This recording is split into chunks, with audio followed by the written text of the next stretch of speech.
Vous écoutez l'affaire Patrick Isoire, deuxième partie.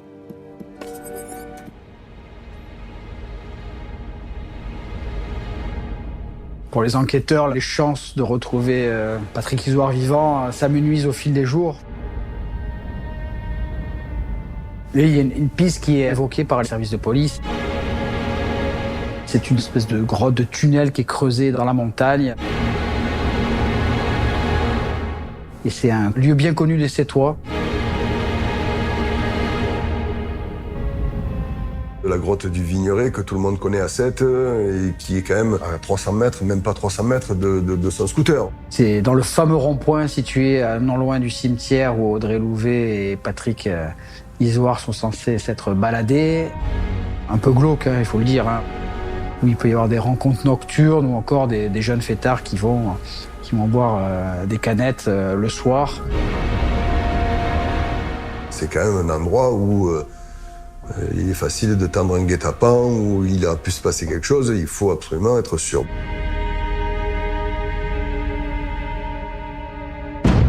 Le 17 juillet, la PJ va essayer d'aller vérifier cette histoire de grotte du Vigneret.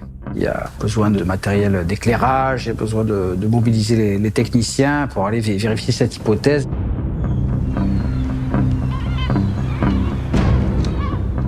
J'étais sur mon exploitation en train de travailler et mon collègue, là, Olivier, m'appelle. Il me dit « Marc, tu devrais descendre devant la grotte. En bas, là, il y a les flics avec les pompiers. Il y a des flics de partout et des pompiers. » Il y a des mecs en blouse blanche avec des combinaisons et tout un tas de monde qui vadrouille autour. Et je dis « c'est passé un truc ». On arrive en même temps à la grotte et bon, on a voulu rentrer, on nous empêchait de rentrer. On n'a pas eu le temps de faire 3 mètres. On a eu une armada de policiers qui sont venus vers nous. Bien évidemment, ils ont reconnu Marc et ils ont compris qu'il fallait que Marc ne rentre pas dans cette grotte parce que ce qu'il allait voir n'était pas beau à voir. Et là, Marc discute avec eux, je me mets un petit peu en retrait. Et il vient vers moi avec les yeux pleins de larmes en me disant « ils l'ont brûlé, ils l'ont brûlé ». J'ai attendu un moment, on est resté un moment avec Olivier là. Et... on est parti, on a attendu qu'il m'appelle, et j'ai attendu qu'il m'appelle pour me confirmer que c'était mon frère. Mais bon, je savais que c'était mon frère. Mon père m'appelle. Et la seule chose qu'il a su me dire, c'est ton oncle. Et il m'a raccroché, voilà. Et là, ben voilà, la fin de tout espoir, aussi minime qu'il puisse être, c'est tout s'effondre. Voilà. Et là, maintenant, on rentre dans une nouvelle étape de le pourquoi.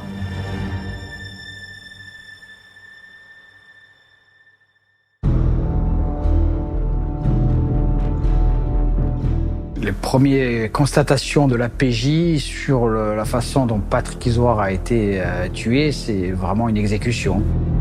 Malgré la carbonisation, on découvre des liens. On comprend que la malheureuse victime a été attachée là, qu'on lui a mis un tissu sur la tête, comme un condamné à mort. On lui a tiré 2 balles en pleine face. C'est une scène qui, sur le plan médico-légal, signe une exécution impitoyable. Qu'est-ce qu'il a fait pour qu'on y fasse ça, qu'on brûlait 2 coups de fusil. Voilà, après, là, j'ai dit, mais qu'est-ce qui lui est arrivé? Donc maintenant, on veut savoir ce qui s'est passé. On ne peut pas se dire qu'il va reposer en paix tant qu'on n'aura pas trouvé qui a fait ça et pourquoi. C'est difficile, ça tourne dans la tête toute la journée. Hein. C'est après le soir, quand on est seul, que c'est encore plus difficile. On pense vraiment à un règlement de compte, à des procédés de professionnels, mais avec ce problème de taille, c'est que la barbarie, la violence utilisée contre Patrick Isoire, ça ne colle pas avec la personnalité de Rémi Chêne, le coiffeur méticuleux, et encore moins Audrey Louvet. Il y a une espèce de disproportion entre cette violence et la personnalité des 2 suspects. Les policiers vont passer plusieurs heures, voire plusieurs jours à essayer de récolter des indices. Effectivement, on va découvrir des liens, on va découvrir des bouts de tissu, beaucoup de matériaux pour le technicien en identification criminelle, des prélèvements multiples vont être faits. On espère évidemment que ces objets vont parler. On est dans une grotte très humide, il y a eu Pas mal de choses, des champignons qu'on poussait. C'est très compliqué d'exploiter cette scène de crime. C'est un lieu très fréquenté. Chacun y abandonne des mégots, des bouts de leur vie. Des profils ADN vont être recueillis sur les lieux et hélas, ce sera un échec total. Aucun élément confondant pour les principaux suspects. On est mi-juillet 2014. Les policiers vont avoir des semaines, des mois d'investigation, de récupération des communications téléphoniques, d'expertise de tout ce qui a été saisi lors des perquisitions ou dans la grotte. C'est un long travail fastidieux et très pointilleux pour essayer d'étoffer leur dossier. Mais les mois passent et du côté des proches de Patrick Izoard, c'est un peu l'incompréhension. Mon père s'est convaincu que c'était Rémi Chêne qui pouvait être derrière ça. Ah, ça me rend malade, ça me ronge ça, de les voir dehors. Et en plus, lui, il va au commissariat se plaindre que je le menace.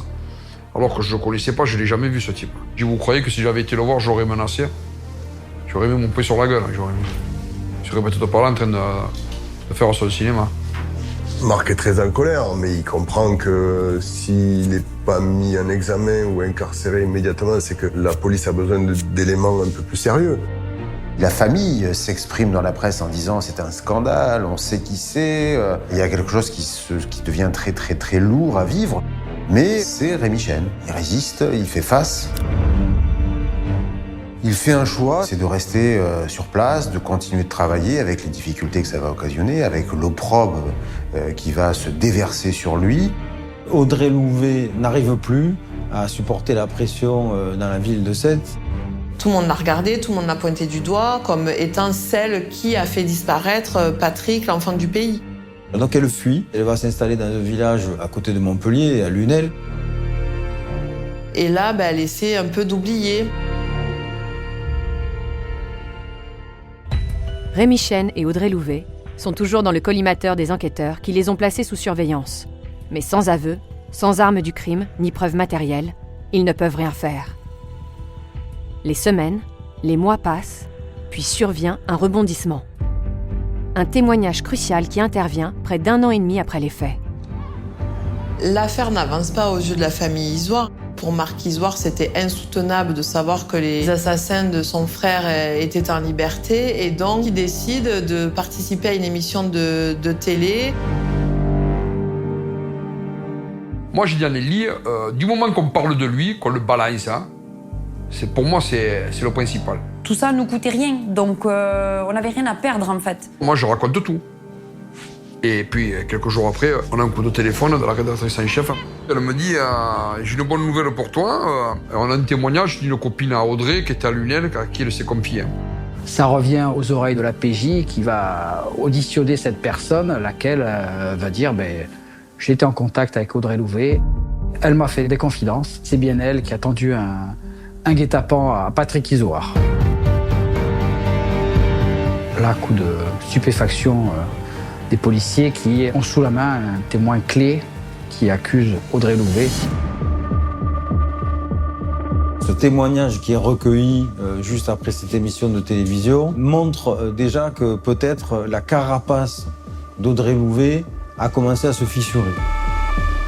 Et c'est ça qui va justifier que Audrey Louvet et Rémi Chêne soient interpellés à nouveau, placés en garde à vue et conduits chez le juge.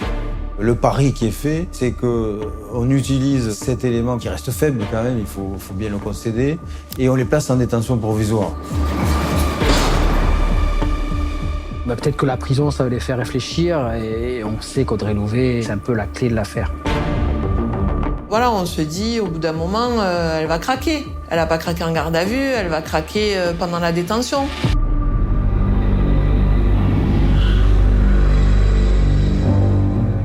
Après 4 mois de détention provisoire, Audrey Louvet demande à être entendue par le juge parce qu'elle a des révélations à faire.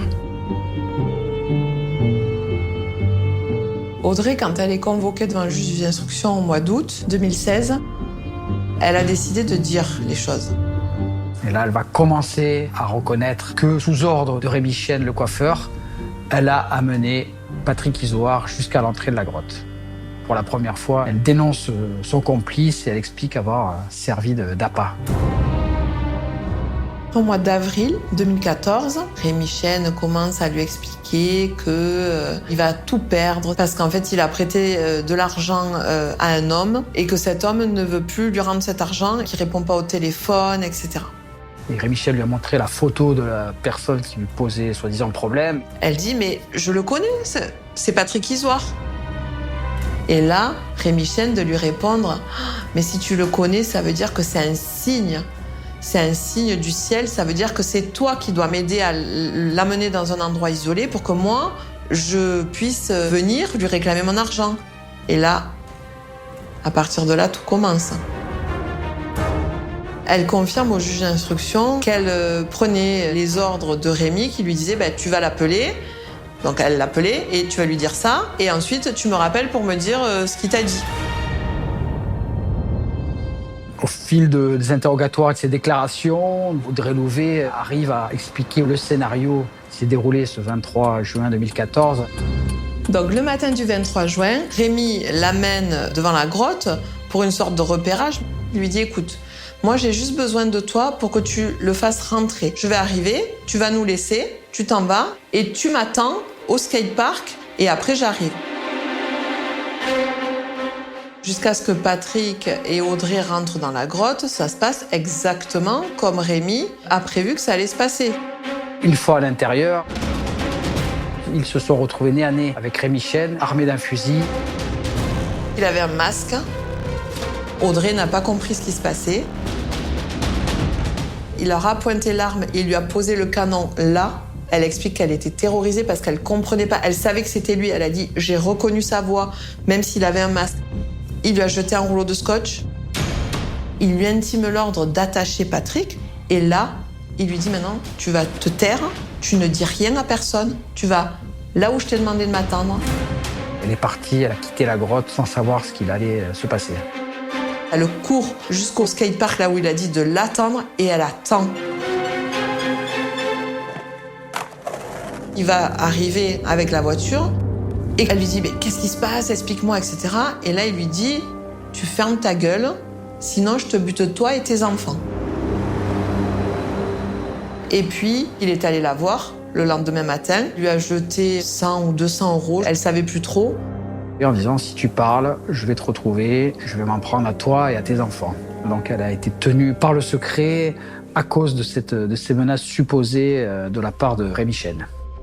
Et là, la version qu'elle donne, c'est une stratégie de défense, hein. C'est la version de l'emprise, une victimisation, et on a l'impression qu'elle a 5 ans d'âge mental. Mais le problème, c'est que la justice va prendre cette déposition, puisqu'elle sert sur un plateau en argent la culpabilité de Rémi Chesne. C'est une bombe atomique pour nous. C'est Hiroshima. Rémi, face à cette version d'Audrey, en fait, il est dans la dénégation, c'est-à-dire qu'il ne comprend pas pourquoi elle invente ça. Et lui, il continue avec sa posture inébranlable. Je n'y suis absolument pour rien. Ce jour-là, elle était peut-être avec lui. Je vois pas pourquoi elle m'accuse. Elle doit certainement couvrir quelqu'un d'autre. Laissez-moi avec cette histoire, je n'y suis absolument pour rien.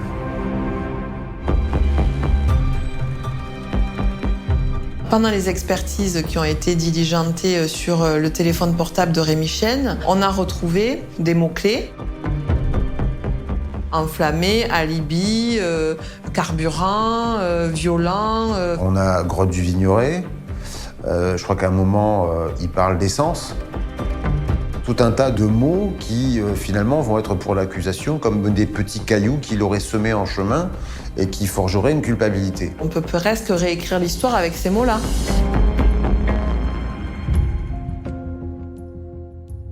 Pendant l'instruction, les experts psychiatres décrivent Rémi Chesne comme paranoïaque, très déterminé, froid, à tel point que les enquêteurs vont s'interroger sur la mort de son ex-femme. Pourrait-il s'agir d'un meurtre déguisé en suicide ? Dans leur enquête, les policiers du SRPJ s'intéressent forcément au mobile. Et ils vont aussi s'interroger finalement sur le décès de Nadège Chesne. Ah oui, parce que le point de départ, c'est une vengeance 5 ans après, jour pour jour quasiment. 5 juillet 2009, 23 juin 2014. Et ils s'aperçoivent que lors de la constatation du médecin sur place, il y avait des interrogations qui se sont posées sur la corde, sur la façon dont cette personne a été retrouvée pendue. On a un dossier en 2009 qui a conclu au suicide, avec une enquête qui n'est pas du tout approfondie, avec un expert qui dit que l'intervention d'un tiers ne peut pas être exclue. Alors ça, c'est quand même extraordinaire. Nadège, elle se serait entourée le cou 6 fois, et donc il y a des sillons qui peuvent laisser penser qu'elle a été étranglée et qu'ensuite pendue. Cet élément-là, nécessairement, est plus que troublant. Et puis, le summum du summum, dans cette histoire-là, c'est la lettre de suicide. Une lettre d'adieu, soi-disant, que Nadège aurait laissée près de son corps, et qui est tout sauf une lettre d'adieu. Cette lettre est signée sans qu'il y ait un quelconque adieu à sa propre fille qu'elle chérissait tant. Donc, on a parfaitement conscience que c'est pas une lettre d'adieu, c'est une attestation contre soi-même qu'elle a fait à la demande d'un mari courroucé. Et celui-ci n'a pas hésité à la plaquer là, sur la scène de suicide que moi j'appelle une scène de crime. Il y a aussi le fait que Rémy Chesne a assez rapidement demandé à ce que son corps soit incinéré, empêchant toute autopsie, et n'a pas informé les proches, les parents de Nadège qu'elle était décédée. Ils n'en ont appris que 6 semaines plus tard. Francis, son frère, a tapé sur Internet le nom et le prénom de sa sœur pour découvrir son avis de décès. Mais malgré tous ces éléments, l'enquête a été classée sans suite, la famille n'a jamais été entendue. Si ce suicide n'est pas un suicide, si c'est un crime, on est toujours dans une vengeance. Et d'ailleurs, elle coïncide, elle est compatible avec la personnalité de Rémy Chesne. Mais cette hypothèse n'a pas été étayée, même si l'enquête a été rouverte et reste en cours. C'est du grand n'importe quoi. Aujourd'hui, Rémy Chesne n'a jamais été poursuivi pour cela, si ce n'est de façon insidieuse, mais c'est véritablement scandaleux. Luc Abrakiewicz, avocat de Rémy Chesne. On a construit la culpabilité d'un homme parce qu'effectivement, il faut en faire un monstre. Donc c'est plus un assassin, ça devient un double assassin, quasiment un serial killer, et ça devient le salopard absolu. Le 18 janvier 2021, l'affaire est jugée au palais de justice de Montpellier. L'affaire de la grotte sanglante est jugée aux assises de l'Hérault. Rémy Chesne et Audrey Louvet comparaissent pour l'assassinat de Patrick Isoire en 2014. Sa détention ayant atteint sa durée maximale, Audrey Louvet comparaît libre à la cour d'assises. Face à elle, Rémy Chesne dans le box, sa détention à lui se poursuit. Au moment du procès, il y a une forte attente de vérité. Les proches de Patrick Isoire qui veulent savoir ce qui s'est passé dans cette grotte. Ils espèrent des réponses, même s'ils n'y croient pas trop. Ce type, c'est un malade, il a tout manigancé, tout calculé. Puis il est pas normal, ce type. J'attendais rien de lui. Non, lui, il parlerait pas, lui. Ils sont face à un Rémy Chesne qui, lui, continue à clamer son innocence. Au moment où il va affronter ce procès, il connaît les difficultés, il connaît les enjeux, il est quand même assez combatif. Je pense qu'il y croit un peu. Donc les enjeux sont lourds, avec des peines lourdes encourues. Et c'est dans cette ambiance un peu tendue, un peu électrique qu'a démarré ce procès qui va durer pendant 10 jours. Dès le départ du procès, il y a l'ombre du suicide de Nadège Chesne qui a plané sur les débats. Et lorsqu'on va interroger Rémy Chesne, dans les 10 premières questions, on lui parle de sa femme. Et il explose. Il ne le supporte pas. Et c'est fini. On l'a perdu. Les gens ont vite compris, hein. Il parlait, il s'embrouillait tout seul. Hein. Et chaque fois, il disait, alors quand il y a des questions qui le gênaient, il ne se rappelait pas. Il n'y a aucun jour où il a marqué des points. Aucun jour. Le verdict tombe. Audrey Louvet est condamnée à 12 ans de réclusion criminelle. Mais elle n'a pas été déclarée coupable de complicité d'assassinat. A contrario, Rémy Chesne est déclaré coupable de l'assassinat et condamné à 30 ans de réclusion. J'attendais ça depuis pratiquement 7 ans. Même lui m'a fait passer les pires mots aussi. Alors, ça a été... Et voilà, c'est fini, je suis content. Ça y est, on y est arrivé. C'est fini. C'est un grand soulagement. Et on va pouvoir reprendre, entre guillemets, une vie normale. Tout toutes ces dernières années, j'ai entendu parler que de ça, quoi. Alors que non, mon oncle se résume pas à ça. Bon, les gens qui le connaissent bien, on parle plus de ça. On parle de mon frère. Tu te rappelles quand il faisait ça? Tu te rappelles quand on faisait ça? Tu te rappelles? Voilà, c'était... On a toujours les souvenirs. C'était Patrick.